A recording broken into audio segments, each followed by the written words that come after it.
அம்பேத்கர் குறித்த பேச்சுக்கு மத்திய உள்துறை அமைச்சர் அமித்ஷா மன்னிப்பு கேட்க வலியுறுத்தி எதிர்க்கட்சிகள் அமளியில் ஈடுபட்டதால் நாடாளுமன்றத்தின் இரு அவைகளும் பிற்பகல் 2 மணி வரை ஒத்திவைக்கப்பட்டன. மாநிலங்களவையில் அரசியல் சாசனம் மீதான விவாதத்தில் நேற்று பேசிய உள்துறை அமைச்சர் அமித்ஷா, எதற்கெடுத்தாலும் அம்பேத்கர் அம்பேத்கர் என கூறுவது தற்போது ஃபேஷனாகிவிட்டதாக தெரிவித்திருந்தார். இந்நிலையில் மக்களவை இன்று காலை கூடியதும் இந்த விவகாரத்தை முன்வைத்து முழக்கம் எழுப்பிய எதிர்க்கட்சி எம்பிக்கள் ஜெய் பீம் என முழக்கங்களை எழுப்பியதோடு அமித்ஷா மன்னிப்பு கேட்க வேண்டும் என வலியுறுத்தினர். அப்போது குறுக்கிட்டு பேசிய நாடாளுமன்ற விவகாரத்துறை இணை அமைச்சர் அர்ஜுன் ராம் மெக்வால், அம்பேத்கரை இழிவுபடுத்திய கட்சி காங்கிரஸ் தான் என்று குற்றம் சாட்டினார். இதனைத் தொடர்ந்து எதிர்க்கட்சிகளின் அமளியால் மக்களவை பிற்பகல் 2 மணி வரை ஒத்திவைக்கப்பட்டன.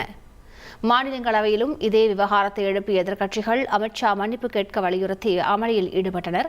அப்போது குறுக்கிட்டு பேசிய நாடாளுமன்ற விவகாரத்துறை அமைச்சர் கிரண் ரிஜிஜு, 1952ஆம் ஆண்டு பொதுத் தேர்தலில் அம்பேத்கரை காங்கிரஸ் கட்சி தோற்கடித்த நிலையில் அதன் பிறகு நடைபெற்ற விதர்பா இடைத்தேர்தலிலும் காங்கிரஸ் கட்சி அம்பேத்கரை தோற்கடித்ததாக குற்றம் சாட்டினார். இதனைத் தொடர்ந்து ஏற்பட்ட அமளி காரணமாக மாநிலங்களவையும் பிற்பகல் 2 மணி வரை ஒத்திவைக்கப்பட்டது. आज 2 बजे तक के लिए स्थगित की जाती है।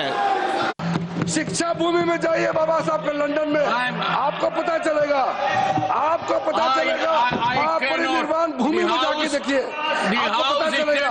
To meet at 2 p.m. This I will not allow. 2 p.m. Ambedkar பற்றிய அமித்ஷாவின் கருத்துக்கு எதிர்ப்பு தெரிவித்து நாடாளுமன்ற வளாகத்தில் இந்தியா கூட்டணி எம்பிக்கள் போராட்டத்தில் ஈடுபட்டனர். அம்பேத்கரை இழிவுபடுத்தும் வகையில் அமித்ஷா கருத்து தெரிவித்ததாக கூறி அம்பேத்கரின் படத்தை கையில் ஏந்தியபடி நாடாளுமன்ற வளாகத்தில் ஆர்ப்பாட்டத்தில் ஈடுபட்டனர்.